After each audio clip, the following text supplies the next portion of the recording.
This video is about geometry vocab, so we're going to identify, define, and name points, lines, planes, segments, rays, and angles. So to start with our first term is a point. A point is a location that has no size.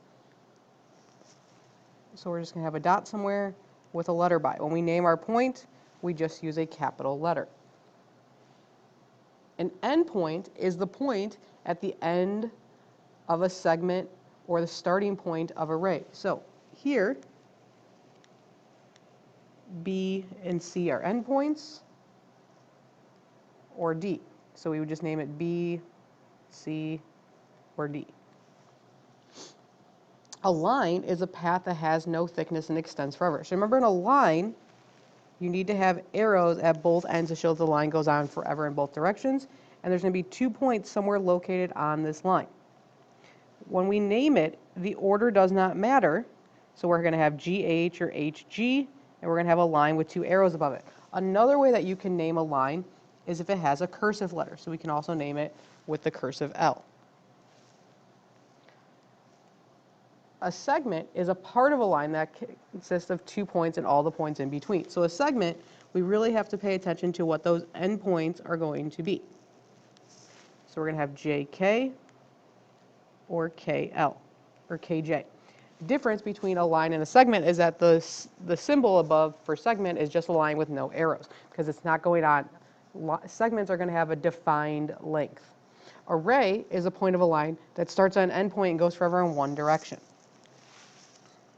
So we're going to still have 2 points on the line, but we're going to name it first with the letter that's at the endpoint. The endpoint always has to come first for a ray. When we have a symbol for a ray, it's going to be a line with only 1 arrow. Now, the arrow is always going to point to the right. It does not matter what direction the ray is pointing.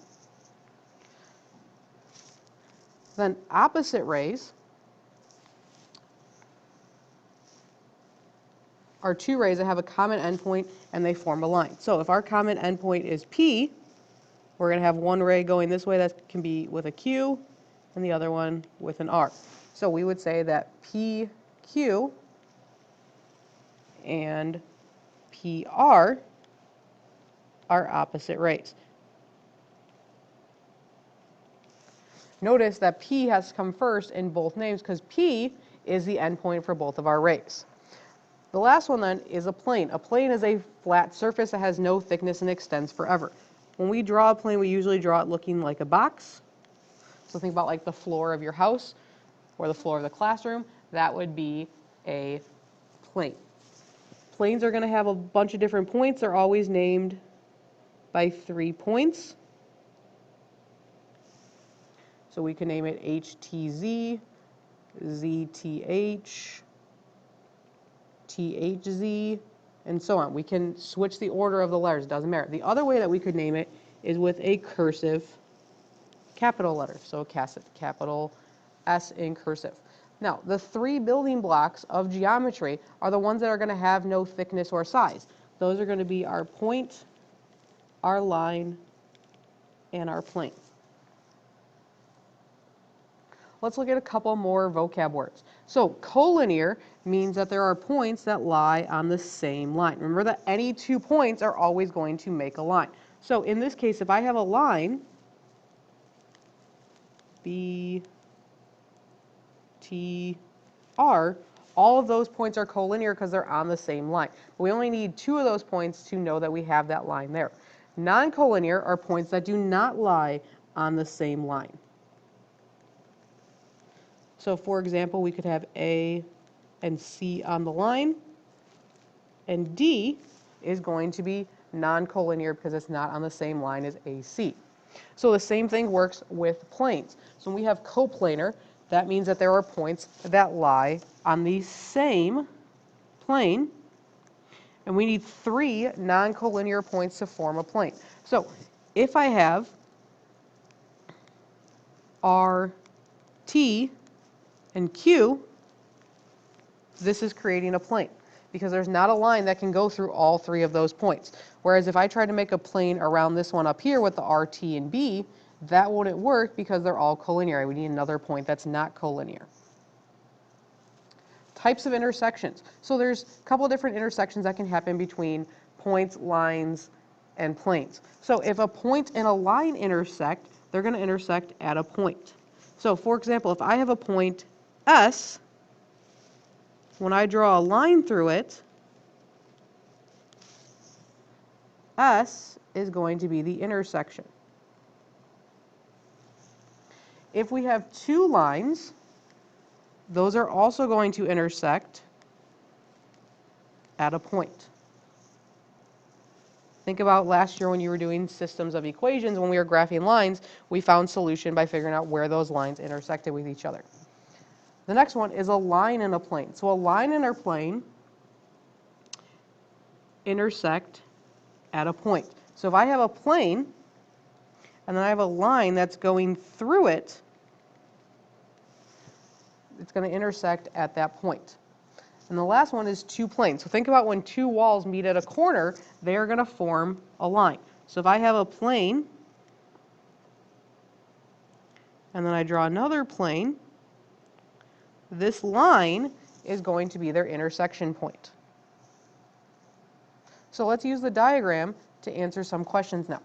Number one, name 4 coplanar points. Remember, this is a plane, so 4 coplanar points. Remember that one of that needs to not be in a line with the other one, so we could say A, B, F, and H. There's multiple combinations that can happen. This is just one of them.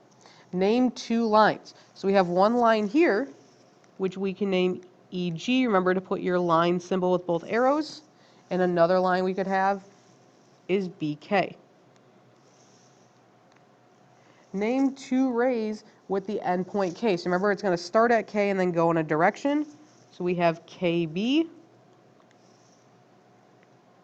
And then we also have KD. Remember that K has to come first when we're naming a ray.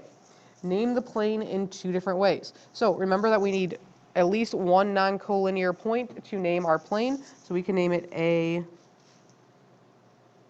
G, D. Remember that we can also name it with our cursive letter X, and we can name it with multiple other 3-letter names.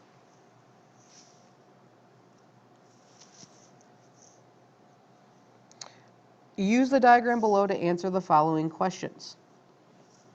What's another name for ray BE? So ray BE is going this way, so instead of just using E, we also see the point C on our line. So we could name this BC with our ray symbol.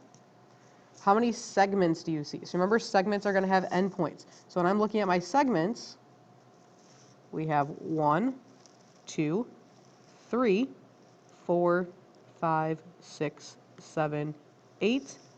Remember that we also have the longer diagonals, so 9, 10. So in this case, we would have 10 segments. Identify the points that are collinear with A and D. So A and D are already on the same line here. What other point is collinear with that? That in this case would be E. Now, C and B don't count because they're not on the same line with A and D. They're either on a line with A or a line with D. Because remember, lines have to be straight. What is the intersection point of segment AD and ray BC? So they're going to intersect then at point E, because that's where the lines are crossing each other.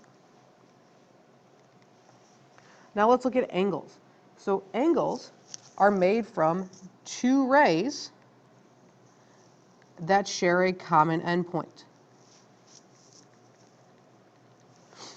Now, there's 3 ways to name it. We can name it as a capital letter. So if I look down at this picture, when I'm using the capital letter, I need to name it by the vertex, which is U. So we could call it angle U because this is our vertex.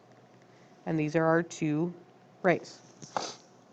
Now, we always can also name it with 3 letters.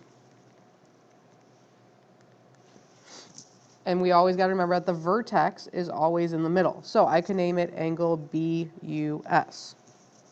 Then we could also name it with a letter or with a number that needs to be added. So if we can write a number in our angle, we can call that angle 1. Name the requested angle looking at the figure to the right. So angle 1 is this angle here. Remember, we can't name it angle E because there's too many angles happening. If I say angle E, everyone doesn't know which angle. We're not on the same page. So I have to use 3 letters, so I can name it angle SED, or I can name it angle DES. Order doesn't matter as long as that the vertex is in the middle. Our other angle, angle 2, we can name it angle DER, or we can name it angle RED.